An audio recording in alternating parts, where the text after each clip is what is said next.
ఆ మధ్య చిరంజీవి గారు ఒకేసారి చేతిలో 4 సినిమాలు పెట్టుకొని వావ్ అనిపించారు. కుర్ర స్టార్ హీరోలే వరుస సినిమాలు చేయలేని ఈ రోజుల్లో చిరంజీవి గారు ఎలా అలా సినిమాలు చేస్తున్నారు అంటూ అభిమానులు తెగ హడావిడి చేశారు కూడా. అయితే అందులో 2 సినిమాలు దారుణమైన ఫలితాలను ఇచ్చాయి.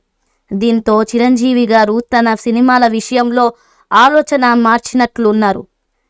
ఒక సినిమా తరువాత ఒక సినిమా చేస్తున్నారు. ఈ క్రమంలో విశ్వంభర తరువాత ఏంటి అన్న ప్రశ్న మొదలైంది. పై ప్రశ్నకు ఈ నెల 22న సమాధానం దొరికింది అని లేటెస్ట్ టాక్. చిరంజీవి గారు మల్లిడి వశిష్ఠ గారి కాంబినేషన్లో తెరకెక్కుతున్న విశ్వంభర సినిమా పనులు ముగింపు దశకు చేరుకున్నాయి.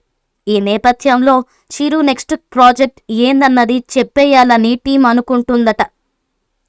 వారి సమాచారం ప్రకారం మోహన్ రాజా దర్శకత్వంలో చిరంజీవి గారు సినిమా చేసేందుకు గ్రీన్ సిగ్నల్ ఇచ్చినట్లు తెలుస్తోంది. వివిఎస్ రవి గారు కథ అందిస్తున్న కథ పనులు ముగింపు దశకు వచ్చాయట.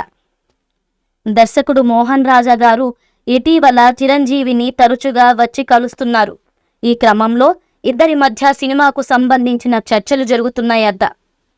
అందుకే ఈ నెల 22న చిరంజీవి గారి పుట్టినరోజు సందర్భంగా సినిమాను అనౌన్స్ చేస్తారు అని అంటున్నారు.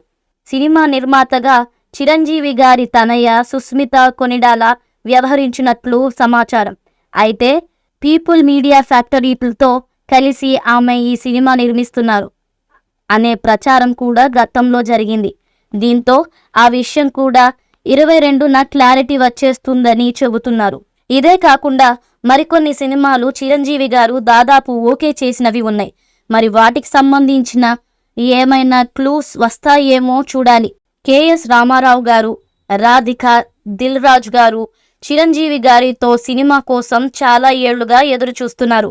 మరి ఆ సినిమాలేమైనా ఆ రోజు అనౌన్స్మెంట్కి నోచుకుంటాయేమో చూడాలి. ఈ మూవీపై మీ అభిప్రాయాన్ని కామెంట్ బాక్స్లో తెలియజేయండి. ఈ వీడియో మీకు నచ్చితే లైక్ చేయండి, షేర్ చేయండి, కామెంట్ చేయండి.